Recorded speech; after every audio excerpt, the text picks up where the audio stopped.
Urusan mencalonkan itu juga urusan partai politik. Lah, berapa kali dia juga ngomong begitu, berikutnya dia sikapnya berbeda dengan kata-katanya. Tapi putusan ngawur itu pasti bukan lahir dari akal, nalar, dan nurani yang sehat. Sesat logika yang sering diutarakan oleh pemerintah kita, terutama Jokowi. Tiba-tiba Pak Jokowi bilang kalau yang mengalami peretasan itu nggak cuma kita, negara-negara lain juga sama gitu.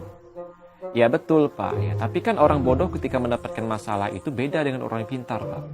Orang pintar itu pasti backup data, nggak pakai Windows Defender, dan nggak menempatkan orang yang bukan ahlinya pada bidang tertentu. Semangat King Jokowi masa akhir jabatannya. Tapi jujur deh, berita aneh-aneh itu bisa gak sih? Jangan tiap hari gitu loh. Assalamualaikum warahmatullahi wabarakatuh. Kembali lagi di channel Prayoga Muhammad. Gimana kabar kalian semua? Semoga baik-baik saja ya, dan dilancarkan segala rizkinya. Teman-teman semua, mengenai Kaisang yang hendak maju Pilgub DKI ataupun Jawa Tengah, di sini wartawan menanyakan kepada Pak Jokowi. Tentu kita tahu ya jawaban dari Pak Jokowi bagaimana. Dan juga di sini ada Bang Adian yang mengatakan bahwasanya Pak Jokowi pasti akan cawe-cawe. Begitupun dengan Bung Deddy Sitorus yang mengatakan putusan MA ini sungguh sangat keliru sekali dan ngawur, di mana pencalonan gubernur minimal 30 tahun tapi justru diubah menjadi ketika dilantik harus sudah 30 tahun. Kan sangat lucu sekali. Nah teman-teman semua, kali ini banyak juga netizen yang berkomentar tentang Pak Jokowi. Oke teman-teman semua, langsung saja kita lihat videonya. Kemarin PKS bilang bakal cawe-cawe pilkada Jakarta. Urusan pilkada itu urusannya partai politik.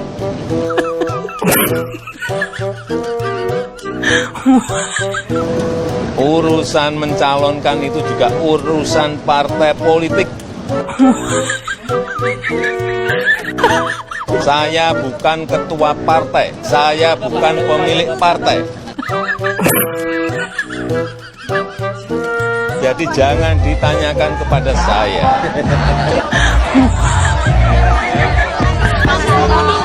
Saya tidak pernah menyodorkan kepada siapapun. Pada partai juga tidak pernah. Tanyakan ke partai-partai.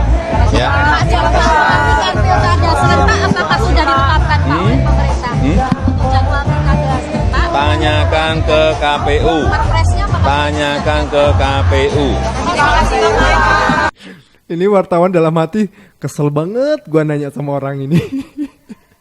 Jawabannya selalu kayak gitu, main lempar melempar. Oke teman-teman, kita lanjut lagi ke video. Sumpah jadi Pak Jokowi pusing amat ya. Ketua KPU-nya PK, Ketua KPK-nya preman, Ketua Mahkamah Konstitusinya melanggar etis, Menkom Infonya nggak mau mundur, data udah kejebolan Bapak. Aduh, semangat King Jokowi masa akhir jabatannya. Tapi jujur deh, berita aneh-aneh itu bisa gak sih? Jangan tiap hari gitu loh. Saya tidak menuduh, tapi saya menyatakan putusan ngawur itu pasti bukan lahir dari akal, nalar, dan nurani yang sehat. Oke. Kenapa? Jelas-jelas dikatakan yang diatur itu adalah usia sebagai syarat pencalonan, bukan sebagai syarat pelantikan. Lu aja kalau mau naik pesawat, lu harus punya tiket dulu baru bisa ngurus boarding pass. Ngerti nggak? Itu syarat. Lu mau bertinju, ditimbang dulu berat badan, memenuhi nggak untuk kelas itu. Jadi jangan kita ini dibuat gaduh untuk urusan politik kekuasaan yang luar biasa Pak. Jadi jelas-jelas dikatakan oleh undang-undang dan PKPU syarat pencalonan bukan syarat pelantikan. Kenapa bisa belok? Yang nggak aneh. Jangankan MA, MK saja bisa kok. Oke. Jadi Bang. begini ya, saya cuma mau bilang, udah deh, kami jangan bodoh-bodohin. Rakyat ini nggak bodoh. Sesat logika yang sering diutarakan oleh pemerintah kita, terutama Jokowi. Dalam mereka itu senang sekali menyamakan satu masalah yang terjadi di negara kita dengan negara-negara yang lain gitu. Kayak seolah-olah masalah itu udah lumrah dan kita tidak sendirian. Kayak misalnya kasus peretasan data kemarin misalnya. Tiba-tiba Pak Jokowi bilang kalau yang mengalami peretasan itu nggak cuma kita, negara-negara lain juga sama gitu. Ya betul Pak, ya. Tapi kan orang bodoh ketika mendapatkan masalah itu beda dengan orang yang pintar Pak. Orang pintar itu pasti backup data, nggak pakai Windows Defender, dan nggak menempatkan orang yang bukan ahlinya pada bidang tertentu. Sedangkan orang bodoh pas dapat masalah itu mereka tuh sering berkelit gitu. Ya, yang diretas negara-negara lain juga. Atau misalnya pas kenaikan dolar kemarin misalnya, ya negara lain juga dolarnya naik gitu. Ya naik gitu, tapi tengok dong pendapatan per kapitanya berapa. Kalau dolar naik tapi gajinya masih segitu-gitu aja ya sama aja. Jadi tolonglah, kalau menyamakan masalah kita dengan negara-negara lain terus menganggap seolah-olah itu lumrah, biar kami memaklumi ketidakbecusan kalian. Mohon maaf Pak, anak kecil yang mecahin kaca pas main bola juga bisa. Orang yang nerobos lampu merah itu juga bisa. Gak cuma saya kok yang nerobos lampu merah, tuh banyak yang lain. Sesat. Projo, kelompok relawan yang dibentuk oleh Menkominfo kita, Pak Budiari ya, itu baru nge-tweet dan dia bilang kalau orang-orang yang minta Pak Budiari mundur adalah buzzer-buzzer yang di-hire oleh bandar judi online. Saya cuma bilang Pak, saya mungkin adalah salah satu orang yang paling keras menuntut Bapak mundur, dan saya juga mungkin adalah salah satu orang paling keras dalam melawan judi online. Kenapa saya lakukan? Karena ya fungsi Bapak tidak jalan gitu. Kena loh, fungsi Bapak nggak jalan, harusnya mikir tuh. Sakit hati nggak sih kalau di kayak gituin? Hah? Sakit hati nggak kalau sama rakyat digituin? Mikir dong. Presiden Jokowi ini pemimpin yang berjalan dengan caranya sendiri. Karena saya tahu komunikasinya dengan Allah Subhanahu wa taala itu luar biasa. Puasa Nabi Daudnya per hari ini lebih dari 18 tahun. Abang sampai segitunya gak Bang? Ya, sampai tahu. Oh enggak. Berarti lebih jagoan Pak Jokowi ya? Ya. Dalam waktu-waktu tertentu dia bersemedi, dia bermunajat kepada Allah Ta'ala melebihi seorang ulama kan? Yang tidak pernah saya lihat dalam sejarah pergaulan saya. Teduh, tenang. Jadi ini orang memang tidak mendengar, pengasih. Dia punya sifat menyayangi. Dia punya sifat. Kalau orang-orang seperti pangkat kecil kayak abang, dia datang. Dan itu bukan sama. Dia ini ngomongin siapa sih? Gedabrus. Keterlaluan emang abang Ngabalin ini. Keterlaluan sekali menjilatnya gitu ya. Aduh, udah Pak lah. Kita orang ini tahu semua lah udah. Memang repot kok. Aduh. Pengamat yakin Jokowi akan ditinggal parpol pendukung setelah Prabowo dilantik. Oh iya, jangankan pengamat, saya pun meyakini itu. Karena memang apa yang menjadi daya tawar Pak Jokowi, ya, hanya mengandalkan approval ratingnya yang 75% itu kan sekarang surveinya. Tapi nanti kita turun berapa approval rate-nya?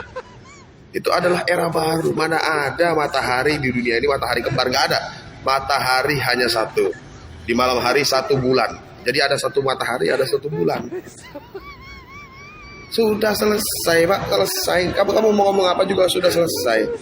Ya, kecuali Pak Jokowi, ya sebagai mantan presiden Republik Indonesia ke-7, ya perlu kita hormati ya. Tetapi otoritasnya di kenegaraannya sudah beralih kepada Pak Prabowo Subianto. Ya kan? Tugas dan wewenang presiden itu cuma satu, sebagai kepala pemerintahan, sebagai kepala negara. Maka yang memegang adalah Prabowo Subianto, karena dia adalah presiden terpilih. Pak Jokowi adalah presiden yang sebelumnya. Nah, nanti parpol-parpol akan bekerja sama dengan siapa untuk mengelola pemerintahan? Ya dengan parpol-parpol pengusung. Pak Jokowi, kecuali mungkin Pak Jokowi masuk kepada parpol lain, mungkin seperti itu, atau mungkin akan diberi diminta nasihat, ya mungkin saja. Tapi kalau otoritas semua Prabowo, otoritas kenegaraan semuanya, ya yang memegang kendali negara ini Prabowo. Nggak bisa dibantah itu, nggak bisa. Kalian mau ngomong apa? Nggak ada ceritanya, nggak. Undang-undang kita tidak mengatur itu, ya. Jadi tidak ada matahari kembar. Prabowo yang berkuasa, oke?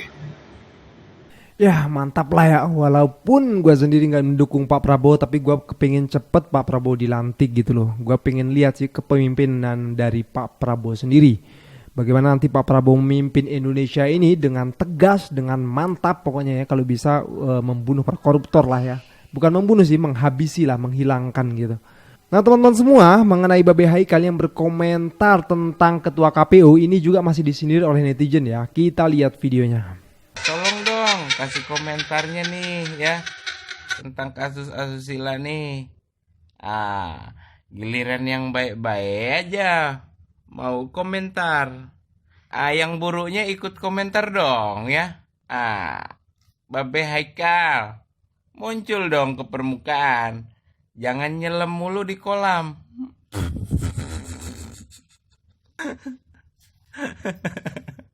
Aduh, kayaknya lagi panas dingin nih, ngumpet di kamar.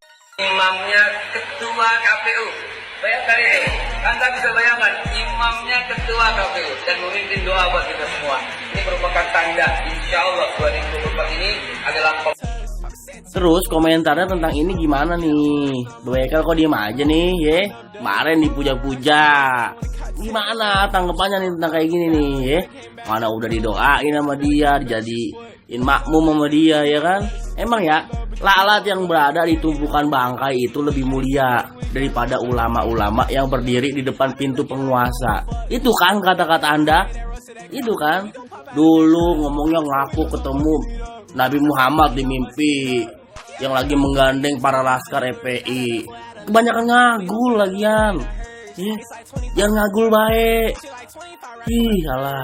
Ayo Babe Haikal, dipersilakan untuk muncul ke permukaan untuk memberikan statementnya dari kasus Pak Hashim, ketua KPU, ya kan? Karena videonya memang viral ini Pak, viral ini Be. Gimana Be?